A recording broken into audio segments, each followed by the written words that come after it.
పోయినసారి dragon ball జీలో king Khay దగ్గర training తీసుకోవాలని సర్ప మార్గంలో వెళుతున్నాడు గోకు. ఒక సంవత్సరంలో రాబోయే సేయాంసును ఎదుర్కోవడానికి పికోలో గోహానికి ట్రైనింగ్ ఇచ్చాడు. కానీ ఆ శిక్షణ చాలా ప్రత్యేకమైన రీతిలో కొనసాగింది. అక్కడ జరిగింది, ఆ పిల్లాడిలో దాగి ఉన్న భయంకరమైన శక్తి బయటపడింది. కానీ ఆ శక్తి సరిపోయేదిగా ఉంటుందా? Wilderness survival. A moonlit night awakens Gohan.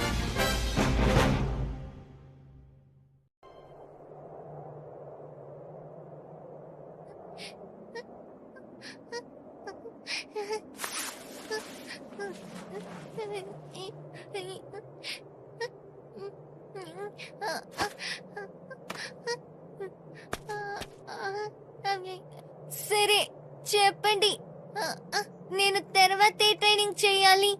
ఇప్పుడు నువ్వేమీ చేయాల్సిన అవసరం లేదు. కష్టపడితే చాలు. కష్టపడితే చాలా? ఇప్పటి నుంచి సరిగ్గా 6 నెలలకి నువ్వు ప్రాణాలతో ఉంటే అప్పుడు నీకు ట్రైనింగ్ ఇస్తాను. అయితే మీరు నన్ను వదిలి వెళ్ళిపోతారా? నేను ఇక్కడ ఒంటరిగా ఉండలేను. నువ్వేమి ఇక్కడ ఒంటరిగా ఉండవు. నీకు తోడుగా ఇక్కడ చాలా అడవి జంతువులు ఉంటాయి. అడవి జంతువులంటే సింహం, పులా, అవి నన్ను తినేస్తాయి కదా. ఊరికే చిన్నపిల్లలా ప్రవర్తించుకో. ఇప్పుడు నువ్వు పెద్దవాడిని గుర్తుంచుకో. నేను ఇప్పుడు ఏం చేస్తాను? 6 నెలలు నువ్వు ప్రాణాలతో ఉండాలంటే అందుకు నీకు ఏమి చేయాలనిపించినా నువ్వు అది చేస్తూనే ఉండాలి. అర్థమైందా? నీలో ఎన్నో అద్భుతమైన శక్తులున్నాయి. కానీ ఆ శక్తుల్ని సరైన సమయానికి కావలసినట్టు ఎలా వాడాలని నువ్వు ఈ 6 నెలల్లో నేర్చుకోవాలి. అలా నేర్చుకుంటే నువ్వు శారీరకంగా, మానసికంగా బలవంతుడు అవుతావు. కానీ నేనేం చేస్తాను? అది నీకే తెలియాలి. ఆగండి, నేనేం చేస్తాను? నా దగ్గర భోజనం, నీళ్లు ఏమీ లేవు కదా. అది నీ సమస్య. ఇదంత సులభంగా ఉండదని నేను నీకు ముందే చెప్పాను కదా. నీ తలరాత నిన్ను ఇక్కడికి తీసుకువచ్చింది. దానిని నువ్వు అనుసరించక తప్పదు. ఆగండి! ఆగండి! వెళ్ళొద్దు! నన్ను ఒంటరిగా వదిలి వెళ్ళొద్దు! నాకేం చేయాలో తెలీదు.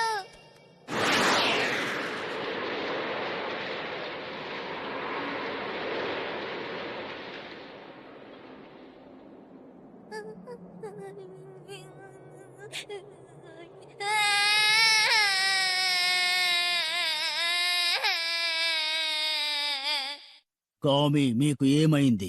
మిమ్మల్ని ఏదైనా ఇబ్బంది పెడుతోందా? పికాలో వాడిలో రాక్షసుడున్నాడని నాకు అనిపిస్తోంది. ఎందుకంటే వాడిలో మార్పు వస్తోంది. కానీ విషయం ఏంటంటే నేను తలుచుకున్న విలన్ గా వాడిప్పుడు నడుచుకోవడం లేదు. నాకు అదే అర్థం కావడం లేదు. ఎందుకంటే ఓల్డ్ కింగ్ పికాలో ట్రైనింగ్ ఇచ్చే అవకాశమే లేదు. అవును, రాడిస్ తో గొడవ పడడానికి వాడు గోకుతో కలిశాడు. సరిగ్గా అక్కడ నాకు వాడి స్వార్థం కనిపించింది. కానీ దాని అర్థం ఏమిటో అర్థం కాలేదు. కానీ భూమిని కాపాడుతానని వాడు తీసుకున్న నిర్ణయం మారలేదు.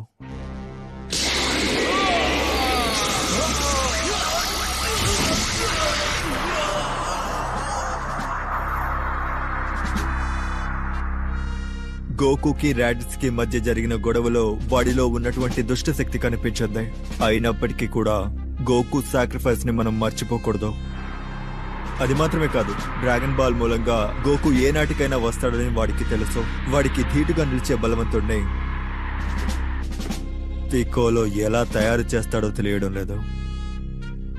ఎందుకంటే రేపు గోకు వచ్చిన తర్వాత ఏ గొడవ జరిగినా సరే ప్రపంచంలో కల్లా అతి పెద్ద వీరులుగా వాళ్ళిద్దరూ నిలబడతారు.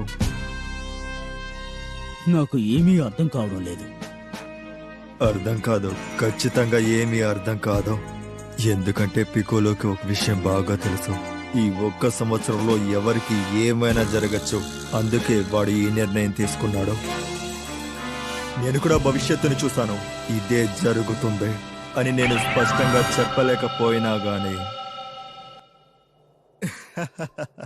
ఖచ్చితంగా